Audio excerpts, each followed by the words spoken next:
What's going on, everybody? Erjan with Suds to Success podcast. Today we got a special guest, Yvan Lacroix from DIY Detail. If you don't know about him, I don't know what you're doing. Tune into the episode. Andrew is being Andrew. I got you, buddy. Alrighty, welcome to the 21st episode of Suds to Success podcast. My name's Andrew. And I'm Erjan. And I'm Ivan. There you go. And today what we're going to kind of talk about is go into Ivan, all about him, kind of, the company DIY Detail, and we'll kind of go into that. But first, follow us on all short form social medias, Suds to Success podcast. We're on everything, tons of clips, which the clips been taken off pretty good, which is awesome. And website, suds to success podcast.com. So I guess, Ivan, we'll kind of, the first question I got right off the hop. You forgot something very important. Subscribe to the channel on YouTube. Hit the notification bell, and don't forget to leave a comment. Those are very important. They help the algorithm. They'll help this podcast grow. I appreciate that. Thank you so much. All right. So first question that I got is, how did you make one of the top detailing product brands, with Nick, obviously, in the industry in the time you did? So I had a customer today. He goes, what do you recommend I use to take care of my car? I said, DIY Detail. He's like, no way, I already have it in my garage. I have ceramic gloss. I have all clean. I have this. I have that. And I said, oh, yeah, well, Ivan trained me. He goes, I'm going with you then. I'm not even going to deal with the quote. It's done. We're good. I'm like, the amount of my customers, I'm like, DIY Detail, like, already have it. I'm like, how did you do that in that amount of time where consumers just have it? They just, oh, yeah, we've seen the videos. We do it. What was the process? Well, planning, it's like the duck on the water. Seems very calm underneath. The little feet are paddling really quickly, or the iceberg. Same sort of idea.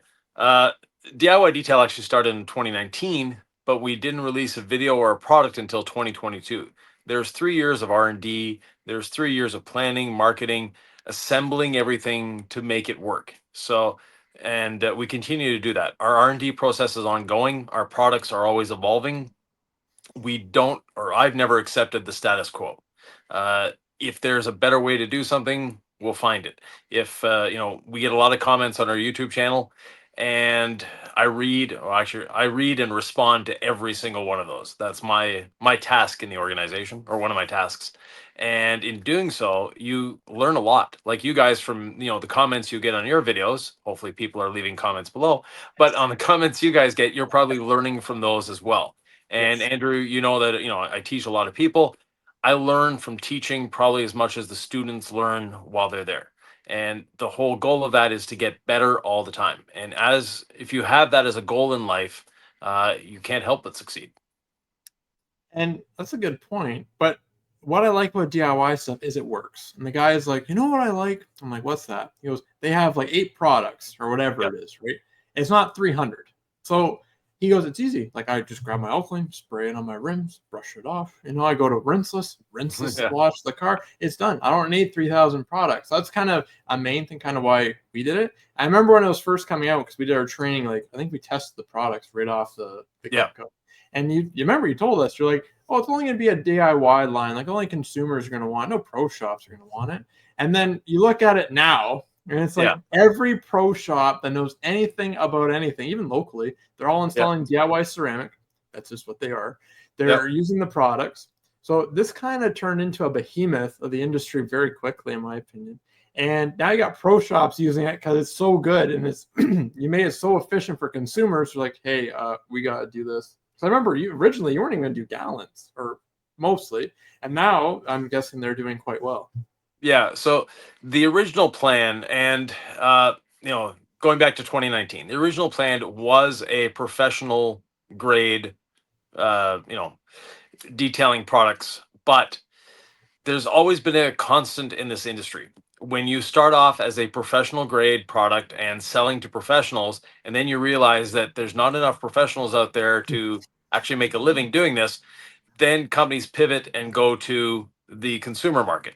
And when they go to that consumer market, the professionals that they've served for however long the company has been around get jaded and go, oh, they're sellouts. Now they're selling to consumers. They're selling Canadian Tire, Home Hardware, or whatever. If you're in the US, Target, Walmart, whatever. But our plan was, let's start aiming consumers. We know that professionals will pick this up, but Our focus is the consumer market and always has been, always will be. But we also know that a lot of professionals are using our product. It's actually about 60% of our sales right now. So yes, we do have a lot of that going on. And that was sort of by design. The whole DIY line is 100% based around what I did in my shops. That's why we have so few products. That's why if a professional picks up the line and follows what we do and show in our videos, they will become more efficient despite themselves. Interesting. Kind of while we're on the topic of DIY detail, Yeah. what made you start the product line or the brand? I guess you could say. Yeah. Had a contact reach out to me with this idea in 2019, and we went with it. And he's the one that provided the financing behind the original operation, and from there, we took off and we grew. So that was the impetus behind it. And one of the things that for me, when he came to me and said, I'm thinking of starting this brand, DIY Detail, he had already bought all the names and all that at that point. But the whole goal for me was, I remember as a kid riding my bicycle down the street and seeing the dads out there Saturday morning washing the cars, and you don't see that anymore. No. Detailing had. I've always said this: overthinking is a competitive sport in detailing, and if someone can do it in one step or two steps, heck, I can probably figure out a way to do it in 18 steps, and that seems to be the way things have gone. So it's gotten so complicated. Like you said, there's some companies that have multiple products that do the same thing. Yeah. It's gotten so complicated that the average consumer walks into the auto parts store, or in our case, the three of us are in Canada, Yes. so walks into Canadian Tire and looks at that whole aisle, not just a shelf, the whole aisle of detailing products, and just gets confused, and finally walks out and goes to the car wash. That is what we're trying to overcome. Is back when I was a kid, you didn't have much. You had McGuire's Gold Class. If you're really one of those bougie people, most people, it was dish soap. You had cotton towels, the old beach towel, or if you're bougie, you had the chamois, the piece of calfskin, and that was about it. And we had this paste wax sort of concoction that really was a good upper body workout, especially shoulders and elbows. That was a great workout for those. We didn't have sealants, we didn't have coatings, obviously, and all these things have made detailing easier, but the detailing industry has made detailing seem more complicated. So trying to remove all that makeup and complication around things and get back to the simplicity of detailing and the fun of detailing. So perfect. So my question is, I'm going to ask you a question that I'm dealing with right now. I think a lot of, because I saw it in a group too. So I'm at a point in my business where I hired another employee this year. So now I have 3 full-time in me. I'm kind of not touching cars anymore. And when I do, mistakes happen because I'm thinking about 3,000 other things. So Right. I'm trying, they get mad when I touch cars. So I don't want to do that anymore. So now I'm at the thing where, when do I hire a salesperson? So I'm dealing with dealerships now. I'm dealing with bigger companies where we have contracts. When do I hire a salesperson, and kind of how do I structure that so it's good for them and good for us? Because what my fear is we're going to get a salesperson, they're going to do a great job, and then I have to hire more people, which isn't really a fear, but I have to make sure I have kind of the infrastructure in place so I have enough employees to handle that workload. Yes. But then how do I go about that in general? So first of all, you have to decide what you want out of your business. And I know you are very good at sales. So being good at sales, hiring someone to do that may not be the best choice for you. You might, a better choice might be hiring someone to be the reception and, looking after the customers in house. But that being said, I know you're good at that as well, and you like that as well. So pick the one you like the least and then hire someone to do that. Yes, you will need to be able, especially working with dealerships, and a lot of detailers fear working with dealerships, and it should be the other way around. They should very much be enthused about working with dealerships. A lot of detailers look at dealerships in a very bad light because they approach them the wrong way. They approach them as, please, can you give me some work? And the dealership, all they do is say, sure, the other guy does it for 60. Will you do it for 50? And they do that. The way we approach dealerships in my businesses was to go to the dealership and say, hey, we don't want to detail your cars, but we are here. We are a resource for you. We can do the things that your staff can't. And that includes used car reconditioning. When you're understaffed and overworked, we can take that overflow. All of this can be done. But when you're working with dealerships, there's two things that they really want. And there's one that if they don't get the other two, then they'll want it. One is service, and service means I need the car back by 3 o'clock. That means it's in their driveway 2:45. It Yeah. also means that if they call you at 1 o'clock in the afternoon and say we need to deliver this car by 4 o'clock, you have the capacity to do that. The other thing that they're looking for is quality. And quality of workmanship doesn't mean you're making the paint perfect and all that. It just means that when they're showing the car, there's nothing that attracts the customer's attention in a negative way. There's nothing that makes the customer look closer. So in my circumstances, our closest competitor was $80 less expensive than us for a basic used car wash and interior. He lowered his price, and when he did so, the dealership sent more work to us because they said he's doing a shitty job at 80, at that price. At $10 less, he's going to do an even shittier job. They were only using him for auction cars because they knew that in the minivan that had the stowaway seats, if they showed where the stowaway was, it would still be full of the previous owner's stuff. Or if they, recline the seat, the crack in the, where they recline the seat wouldn't Yeah. have been done. Or in the winter, the car was they'd have to leave the windows open and leave it running for 2 days to try to dry it out, or else it would go moldy. With us, they never had that concern. So they were willing to pay almost double the price because of the service and the quality we provided them. They knew that they'd never have a comeback with what we did. And if they ever did, we would obviously take care of it.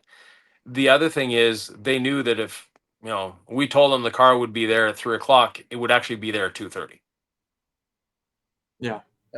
And we charged the same retail as we did wholesale. And that's somewhere where, a lot of detailers go off on the wrong path saying, oh, I have to charge less because it's a dealer. You can have a fleet of 50 cars. You bring them to the dealer for an oil change. They're going to charge you exactly the same for those 50 cars than they do for the one person bringing the car in. Why? Their labor rate is the same. They don't tell the mechanic, oh, this is a fleet car. I'm only going to pay you 40% of your regular salary. Their space costs them the same. Their, insurance, everything costs them the same. And they go on a cost plus model, which is the way we as detailers should also be doing. We have to figure out what our hourly cost is, bake in, the appropriate profit margins, and then go from there. But a lot of detailers go, "Ooh, this could be a big contract. I'm going to cut my legs off, despite myself, and ramp on the ground to try to get this contract." And in the end, they're really pissed off at the dealership when they should be pissed off at themselves. So how I kind of molded our deal with them was number one was service, what you said. We really didn't lower our pricing. We adjusted the service. So there's stuff in Yeah. a consumer package that we're not doing for the dealership, and they're fully aware of that. So I Yeah. said, since we're saving time here, we're going to give you this discount or difference in price. Yes. And they're totally fine with it. The other thing is the previous person before they dealt with, they had a vendetta against outside people. The previous detailer would keep cars for a week to ceramic coat them, and they wanted nothing to do with it. So they said, how long will you keep them? I'm like, 5 hours. And hopefully, if it's a real bad day, a day. Like, what? Yeah. Yeah. They're like, can you keep them for longer? I'm like, I don't want to. I'm like, but are you going to pay rent? Yeah. And what I kind of really noticed was, so in the beginning, we have one business manager we're dealing with for this big automotive group, usually, and they kind of train out. And so they were struggling a little bit with how does it work? How can I fit it into my process? So I said, okay, let's work on a physical prop that like a demo you can do. Because I said we could do a demo car, and they're like, well, we get rid of cars too fast. It's not going to work. So okay. So we got these hoods on AliExpress or Amazon, whatever, little demo hoods. And I said, what if you did half-half? They're like, okay. So I just kind of told her, we were just kind of brainstorming. Like, you're not selling anything. Like, they sold one or two. This lady, she goes, I don't really get it. I'm like, okay, so that's our fault. As I always go, we're doing a bad job here. So we got the demo hood. I brought it to her today, and I was like, came in, got has this nice stand. They can put on their desk. It's labeled on the top, and it just looks good. It's a bright red hood. And I gave her a spray bottle and a small like gauntlet towel from the rag company. I walk in, she goes, "What's all this?" I go, "You can do a demo." I just spray it on. The receptionist in there, and I said, "Look it." So I sprayed one side and then sprayed the other, and we dried it. So I kind of, and as before I did this too, is I did the demo on video. So in case they forget, in case they want to show other business managers, bottle is empty, whatever. Yeah, it's all on video so that everyone knows how to do it and the sales points. Not really to show the customers, but just to show the people. So they forget in 6 months and they have a Corvette they want to do this for. They have a demo they can watch. Oh yeah, that's what I gotta do. And what she looked at it was, she goes, "Can I have the customer spray the hood?" I'm like, "You can have the customer do whatever you want to the hood. It's yours now. I don't really care what you're gonna do." But she looked at it, she goes, "Wow, like you really set us up for success." I go, "Well, you're paying me X amount of dollars per ticket. Yeah. So I'm gladly gonna. How many more do you need?" He's like, exactly. Yeah. Really? I'm like, yeah. So let me know how this We goes. can have one on every salesperson's desk if you. I'm like, I can so desire. Anywhere you want them, and because really the hoods were $20. It took a month to get here, but $20. The stands were $15 or something like that. So it's a no-brainer. But what you got $50 invested in each demo, basically. Right. It's really nothing compared to what we're going to get from it. And what she looked and she goes, "I'm impressed." I go, "Why is that?" She goes, "You really care." I go, "I like money." Yeah. Like she looks and she goes, "I'm like, this, we're not making money. So now we can make money." She goes, "This is impressive." And kind of, I have different plans I want to do. So again, when it starts ramping up and they start getting busier, maybe I'll do like personal bonuses or something. I don't know. We'll figure something out, kind of ramp it up. Because this year I really focused on contracts, gets through winter or just gets through slow times, kind of filling the gaps. And then it's just going crazy. Yeah. And, with what you've done there, the other thing you can do, you mentioned, bonuses, offer gift cards, because that's something your business purchases and it's something you can give away. And, everyone likes a Tim Hortons gift card or a, LCBO or whatever. That being said, with the dealerships, you're not offering a warranty, and the F&I office, the salesperson might be very enthused about selling this, and when it gets to the F&I office, they may be a little less enthused because they don't get their kickback. So that might be something you'll need to negotiate into the pricing, etc. Which, we have. Yeah. Okay. Good. Yeah. The other part of working with the dealership and doing stuff like that, what we used to do is actually the salesperson's car is say, "Look, we are going to coat half your car." And then in a couple months, once you've lived with it and once you explain to everyone just why they need a ceramic coating, then we'll do the other half. And it normally took about a month before they were begging us to coat the other half. But that also increased their sales because now they could relate and they could tell the person, "Look, I've experienced a car with half and half, and I can tell you, you will want this." And then the salespeople, when they change their cars, a lot of the dealerships around here don't give a demo to the salespeople anymore. So the salesperson actually buys a car. They're allowed to buy one every 6 months and then resell it after that. So that's how they work that. It's better for everyone's taxes, etc. So they're keeping the car for 6 months. They come back to us after it. "Can you put a coating on the other one, on my new car, please?" Because they've experienced what the coating is. And depending on how their sales were, that's how we adjusted the pricing. That makes sense. Really good. That's a really good way to do it. Yeah. And it worked out for us. The other thing that we did working with dealerships is lease returns are always a touchy thing for the dealership because they're telling the customer, "Hey, you're bringing the car back. We're going to sell you a new one, but it's going to cost you $2,000 to bring it back because of this, this, this, and this." We took the pressure off of the salespeople on lease returns because, first of all, it's not the dealership that decides what gets tagged on a lease return. They have an independent company come out. They look at the car. They have criteria to go around the car. With that criteria, they decide this is how much it's going to cost. So the salespeople, what they would say when someone was coming in, it's time to change your lease. They'd say, take your car to them, and they will do a lease return inspection. The inspection is free. The repairs will cost you a lot less with them doing it than it does once it's back in our hands. And get an estimate and bring it back in, and we can compare. We can tell you, okay, they're charging you $110 to do the dent on the hood, whereas if we do it, it's 200. Your bumper corner that you scrape, they're charging you 400. It's $1,000 on a lease return, et cetera, et cetera. And we had the criteria from every company. You can go on their website and find the lease return criteria. Some of them we actually had look like a credit card. That was from Ford. We had one from Nissan, Mitsubishi, etc. That it has a hole in it. It has a ruler on the side of it. So if a scratch is this long, it will pass. If it's beyond this, then it needs to be taken care of. If the dent is bigger than the hole in the card, then again, that's not going to pass. If it's less than that, etc. So having all that criteria, which doesn't cost you anything to get it, just a bit of time. And then from there, going to the dealerships and saying, by the way, for your lease return customers, send them to us first. We will make them happy. It takes the pressure off the dealership, which they love having less pressure. And they're not the bad guys now, because once you tell a customer, look, this scratch that's going to pass, we don't need to do anything with that. This dent, though, we need to take care of it. This we need to take care of it. You take care of what needs to be taken care of.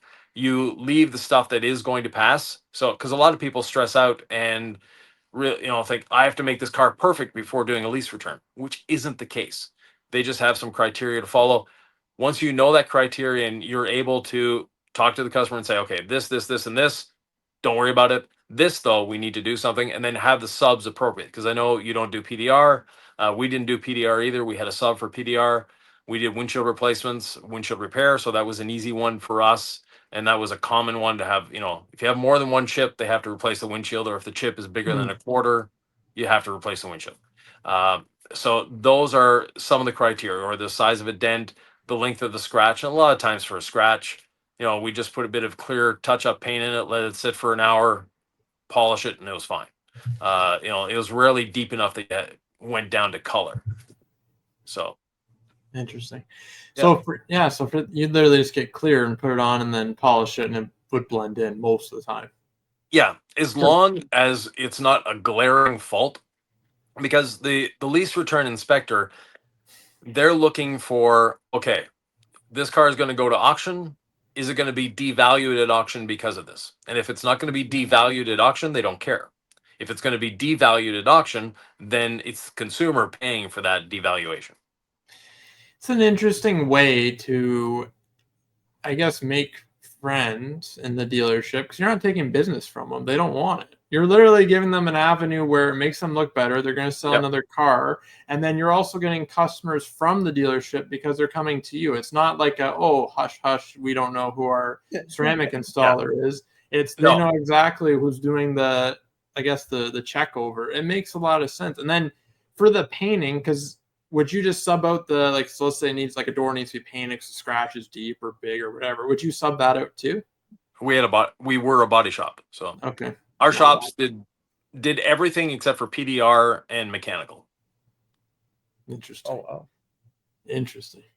Yeah. So Ivan, we all know you have some crazy methods that we think. I'm honestly, I like when I met you in real life, and I met you at TOC. Yeah. And I said, I'm dealing with this car. I was dealt with this car. It took me hours to clear it. You're like, razor blade it. I'm like, huh? Uh-huh. And I'm like, razor blade paint, scratch, polish. I watched the video, and I did it, actually. I did it last week. I had another car I had to do with overspray. And I did it, and I go, okay, I got to know how did you figure things out, the way you do stuff? What kind of drives all that? I'm, like I said before, I'm never satisfied with the status quo. And I have a propensity to try to be as efficient as possible. Life is short. I want to maximize as much of it as I can. So seeing people, and before the advent of clay bars, because I'm old enough for that. Before the advent of clay bars, that is how we decontaminated cars. We used acids, and if they had paint overspray, we use razor blades. There are companies that go around. All they do is overspray abatement. They get big contracts. It's like the PDR guys that go around chasing hail. They go around chasing overspray, and that's exactly how they do it. What I showed in that video is not something I invented. It's something that's been around for decades, but detailers are just afraid to do it and waste a lot of time in being afraid. That's crazy. So that kind of fuels a lot of, I guess, the process and DIY details. So same type of thing. So back in the day when we were doing coaching, and I remember I loved my extractor, my lovely little Bissell extractor. I used it all the time. I think I put hundreds of gallons of water in people's cars, and I think they left with swimming pools. Because now I'm so scared. That extractor hasn't been used in 4 years. And when you told me, oh, use a rotary with a wool pad, spray some foam on the seat, clean it up. I've showed other people that are customers like, what are you doing to my car? I'm like, oh, you got to see this. And they smell the mint smell and they're like, that's fantastic. I'm like, yeah, when the stains are gone and this car is not wet. The amount of people that call us and they're afraid to get their car shampooed. So like, I didn't want my car to be soaking wet. I'm like, it won't be. Like, it will be dry the second it leaves our shop and whatever. I kind of just tell people we have a very in-depth dry shampoo process and whatever. And they love it. They leave. They like the smell of that mint smell for about 2 days. That's one of my best things I think I learned from you was that, because it saves so much. I used to spend hours extracting a car. Hours. Yeah, and then once it would dry, the stains would still be there. Oh.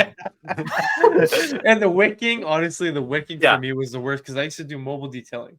So it would dry really fast on a really hot summer day, and it's just like, I don't know, especially Ford seats. Yeah. Oh my god, the black Ford seats would always like, what's that? I'm like, oh, I don't know. And at the time, I actually didn't know. And then when I know exactly what it is. I did it. Yeah. And then what he used to do after, you just spray more water on the seat for the customer would see it. So still. Maybe your method, not mine. I would show them. But that being said, what drives all these wacky, what people have called wacky methods that I do, some of them are based in, age-old methods that just have been lost, like the razor blade or polishing seats. That's nothing new. It's called the bonnet cleaning method. It's used for, in household or janitorial circumstances a lot, but in the detailing world, people ignore it.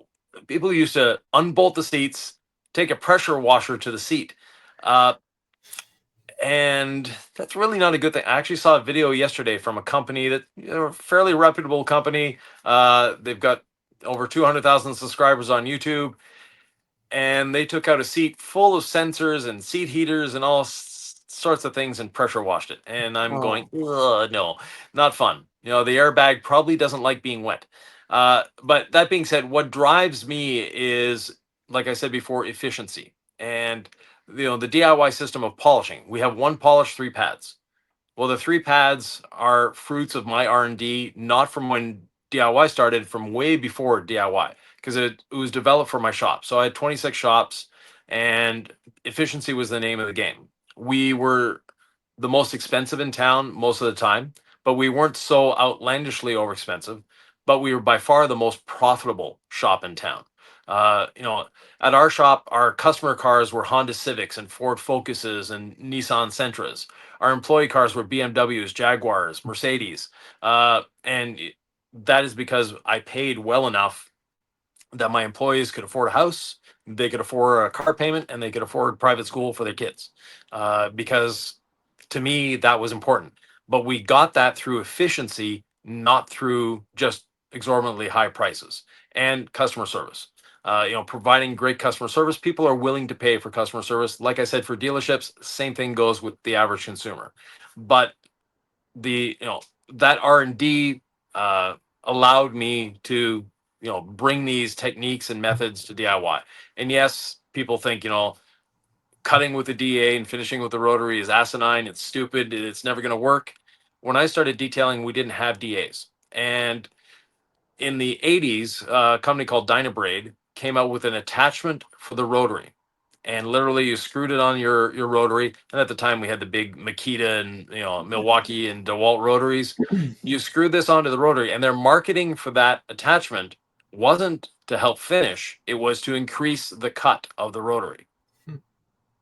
And it was a 19 millimeter stroke or 3/4 inch stroke DA attachment that went on a rotary, and that was to increase cut. So to me, I've always had that in the back of my mind, and when you look at the mathematics of it, it definitely does increase cut. And that's why we have a 25 millimeter stroke machine, because that increases the cut even more and actually gives you a better finish than a shorter stroke machine. But the whole basis of what we're doing is, I can give you numbers, I can give you charts, I can get, it's based on science. It's not based on, oh, I feel like I'm cutting more when I put it on an angle. If you remember back to the training that we did, Andrew, in the other gentleman's shop, he got out a wool pad on a DeWalt rotary and was convinced he was going to burn through the paint faster than your employee with a DA who had never polished before. And what happened? Yeah, my employee at the DA burned through it way quicker. He was flinging polish all over the place with the rotary and pushing it down, and had it almost on fire. Yeah, I think he wore more of the polish than stayed on the paint, though. But it was just flinging all over the place. But yeah, it was. And what I've also learned with a lot of your methods or whatever is, because I'll think about them usually for a day. And when you tell me them, I'm like, this is so weird. Like I'm like, I'm at the point now where I've tried so many of them and they just work. So I'm like, okay, fine. So the polisher is another thing. Polishers come out and I'm like, 25 millimeters. I'm like, well, maybe it's going to Marv GM black easier. Maybe it's going to, like, I had all these ideas in my head. Yeah. And then I remember one of our polishers, like, it was time. It just was done at the end of his life. And my one employee, my rules, my employees are, if you see a product or a thing that you want, I invite them to all the Facebook groups. I said, like, fine. If you want something, try it, whatever. And Nick comes up to me, who was in the training, he goes, hey, let's try those DIY polishers. I'm like, yeah, I mean, sure. The price was very similar. And so we tried one, and a week goes by. He's polishing probably about 10 cars in that week. And he looks and he goes, we need another one. I'm like, why do we need another one? Because these Rupezes, they're not standing up to, like, the balance of this polisher. And he goes, I saw the price. That's what my main thing was. I'm like, I could get a Rupez, $700 Canadian or whatever it is. Yeah. Or I get the DIY one, it's like $350 or whatever, $400 or whatever. Like, so it's half the price. So in my head, I'm like, half the quality. It's what I honestly thought. And when he used it, he goes, I don't even want to touch these other ones anymore. Because when he shows me, I'm like, show me. So I'm like, I can polish a car. But he's like, feel it. So he puts on the paint. And he goes, when I'm on the side of a car, I don't have to force on the paint anymore. It's like my arms don't hurt. It literally just floats onto the paint because it's balanced. So he goes, and sure, there's a bit more vibration because it's spinning more, but he goes, I have it on speed 3, so it doesn't really matter. That's why when he's flipping the pad out, you can hear it. Like, it's not loud, but you can hear like the vibration or it moving around. I'm like, wow, like, that's a lot. And he goes, no, it's great. And he puts up to the paint. And now we have 3, I think. 2. I have 2, and it's going to be more because he's like, don't ever buy any more. Once those other ones die, keep getting the yellow ones because they like them. And it doesn't mar any paint. Like, he did so many different tests. So I'm like, what if it does this? Because I'm going to prove you wrong. I'm like, okay. So he had like a terrible GM Black Yukon, or no, it was an Escalade, and he's like throwing everything at it under the sun and whatever. And he goes, watch, DIY polisher, puts this one. He goes, exact same. If anything, this one looks better.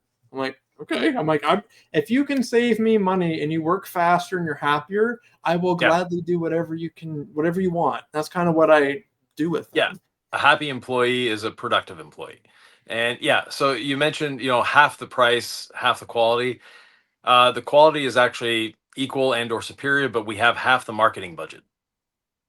Yeah, because you don't need it. It's just, we sold out of those machines very, very quickly, a lot faster than we ever anticipated. And when we got the cord-free ones in, we got in a lot of machines because we anticipated it. The internet, or our customers, proved us wrong once again by buying everything we had within a week. So 5,000 polishers gone in a week really adds up. So, and talking about the cord-free one, so I got to try it. I remember when we were at TOC, you pulled it out. You got to try it. I've never been a fan of cordless. I mean, I have some, but it's not usually my stick because we have so much plugs and cords that It's Yeah. not something where I'm ever in the parking lot using a 6-inch polish. Really, it's not really a thing. No. Holding it, I will say, holding it, you don't even feel that battery is there, and it No. looks weird. It's like visually, you look at it and you're like, it looks like it's going to be in the way, but holding it, you have no idea it's even there. Like it kind of, and you said it. I not that I don't listen to you, but you're like, you don't even feel it. I'm like, yeah, okay. Like, look at this big thing in the middle of this polisher. When you're using it, it's like the corded one. Like you wouldn't notice a difference in weight. You wouldn't really notice a difference in moving it around. It's literally the same. Because I still have the mindset of corded is always better. And the reason why sometimes with power tools, you get more power with the corded or vice versa. I don't have to worry about charging the batteries. But something like that, especially that's on a Makita battery platform, which is interesting, it's very easy to get batteries and chargers. Like it's not like it's this DIY specific battery. It only comes from us. It's $400. You're not going to get enough.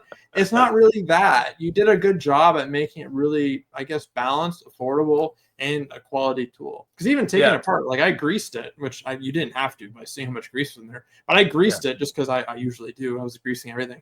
And even the quality and parts, like when I'm unscrewing stuff, I have different brands we've had over the years, including, and seeing the parts, they're bigger, they're heavier, and even just unscrewing everything, I'm like, this is like not gonna break. Like you can tell, like it's thought out. Like you pretty much dissect every part of that machine. So I don't like this. I can literally hear your voice. I'm looking at this. I don't like that because I'm looking at the other ones all. Oh, I do it all at once, and I'm like, this you didn't like that. You didn't like this. You didn't like, and it's interesting. So all our polishers were a clean sheet design, and I engineered them myself, and I'm the one that sent the plans to China to say, okay, build these. The company that we deal with to assemble our tools and make them, I've been dealing with since the 80s. When Porter Cable first started, going to China, I worked for Porter Cable in the 80s, and this is the company they work with. This isn't a company that you're going to find their products on Alibaba. This is not a product you're going to find them on Temu. They only do contract manufacturing, and you have to bring them your plans. They don't have stock parts to work with. The only stock part that we're using on the corded polishers is the casing of it, because it's a very common casing. They don't make the casing, they buy it from another company and put all our components in. But that being said, all the components inside are spec'd by us. And personally, I would love to have these, made in Canada or made in the USA.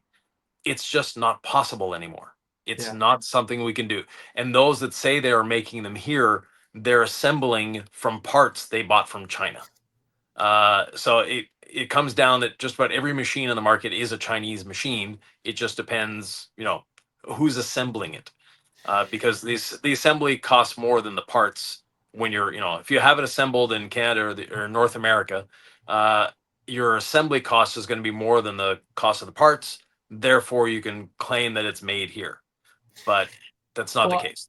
And I also feel now when stuff says made in China, it's not like what it used to be. Like I'm sure it used to be all crap coming out of China. Now there's good factories and bad factories, and you can kind of tell the difference in quality. Like if you couldn't tell made in, you wouldn't know. I mean, you really wouldn't. It's not like before where like and if you ever order anything on AliExpress, you just feel it and it's like bendy and falling apart. And like, okay, this is made in China. Like you can this is what reminds me of made in China. But a lot of the stuff now, if you have a good factory that you're going to, quality parts, quality service, you're going to get quality. It's not really that. I have one question I've always wanted to ask you and never have. How did you pick? I don't know how the story goes. How did you pick Nick for DIY, or how did he come to the equation? Great question. So the reason or how we got Nick was when we were getting to the end of the R&D process. And originally I wasn't supposed to be part of this once it went live. So that was not an accident, but or I do like 6 months and get whoever we hired as the spokesperson to move on. That unfortunately or fortunately or unfortunately didn't happen, depending on how you look at it, because I was technically retired. But so what happened is I knew Nick was going through hard times, personally, financially as well. He didn't like his job. He was going through a divorce. He had all sorts of negatives in his life. And I reached out to him and said, I might have a job or a business opportunity for you. Stay tuned. A couple months later, I reach out back out again and say, okay, you're coming to Omaha for an interview. He was like, for what? And then, I explained to him what was happening. Uh, and he came. The other partners in the business saw Nick. They'd never seen him before. They don't watch detailing YouTube, so they didn't know who Hot Pro Detail was and all of that. And with that, Nick did a video. They were happy with that. And then they looked at Hawk Pro Detailing and saw that we'd done a couple of videos together. And they really enjoyed those videos, and like, you two have a good chemistry together, and we do. And so they said, can you stay on just to get us started and all that? And it snowballed. So 3 years, our 3-year anniversary. We're recording this on what, today's Tuesday, Wednesday? Wednesday. Okay. I never know what day of the week it is. So so we're recording this on Wednesday. DIY officially went public 3 years ago on Friday. So Oh, wow. so it's our 3-year anniversary. Congratulations. Thank you. And so my stick around for 6 months has been 3 years, and I'll probably be there in another 10 years. As long as I can still detail and still talk, we'll be there. So Well, I don't really, no offense if you take offense to this, I don't really see you ever being retired, because like even your version of working, it's fun. Like you can tell talking to you, it's not like you're burnt out selling detailing stuff. Like, because there's other companies where I'll talk to them and they're like, I hate my life. Like, and it's like, that's not you. Like every time I talk to you, or Sylvie too, actually. Yeah. Every time I talk to both of you, you get so excited about either our problems or like I guess your goal is to help people, and that kind of comes across. Because that's what we talked about in the episode after. Is we're like, because Erjan's like, I met Ivan, such a down to earth guy. Like you wouldn't know he owns this company, or like no, like their goal is to help people. They just own a detailing company. Like that's just what they do. I mean, but their goal is to help people. And I guess I saw that because we did the training, so I really came across with that is kind of what your main goal is. Yeah, no, definitely. And I do enjoy life. Sylvie and I love what we do. And we live in a tour bus. And there's a big reason for living in a tour bus. First of all, I'm cheap. But secondly, we love to travel, but we don't travel to see places. We travel to meet people. And people ask, "Oh, what's the favorite city you've been in?" And it's like, they're all the same. Or what's the favorite town you've been in? They're all the same. We travel to meet people, and people are the same everywhere you go. If you approach someone with a smile and you're wanting to help them, they will give back in kind. And that's what we find. So we meet a lot of people on our travels. We have fun. We enjoy it. And yes, it is not work to me. I worked 1 week in my life, and that was a very bad week. I actually quit the first day, but I stayed till the end of the week. But every time I've had a job, a position, a business that it felt like I was going to work, that's when I quit or sold the business. Interesting. DIY, the branding on DIY, honestly, was that some of your idea, Sylvia's idea, someone else's idea? Honestly, like I'm telling you, because even like myself, my employee, when we look for a DIY bottle, it's like, yeah, I know it by that color. Or when a customer comes in, I used to have it all up in the shelf, all my products, literally all the products right in front of the customer when they're paying. Yeah. And they'd always look at this. They're like, oh, what's the DIY detail? They wouldn't ask about anything else. They just love the look. And honestly, like I thought about that midway through the podcast. That has to be one of the reasons for such a big success. Yeah, the success can be attributed to everything we do. And of course. But some parts are bigger than others, but in reality, it comes down to, yes, we have good branding, we have a good name. Our content on YouTube, we're not trying to sell you something. And we've never been salesy.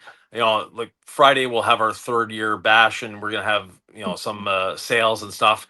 We'll be a little salesy there, but our general content, not when we're doing a live, but our general content is educational. And I'm the one that answers all the questions, and I get this daily, is like, oh, what product should I use?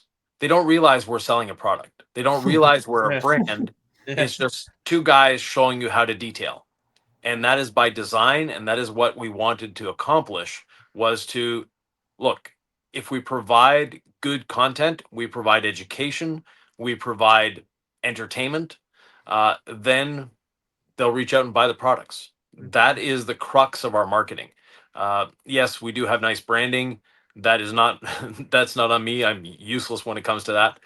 But we have innovative products. We're not afraid to go outside the norm. Yeah, like the cord-free polishers. Uh, you look at the battery placement and it's ugly. The um when we're in the design stage of the polisher, its nickname around DIY was the UFP. So ugly beep polisher. Uh,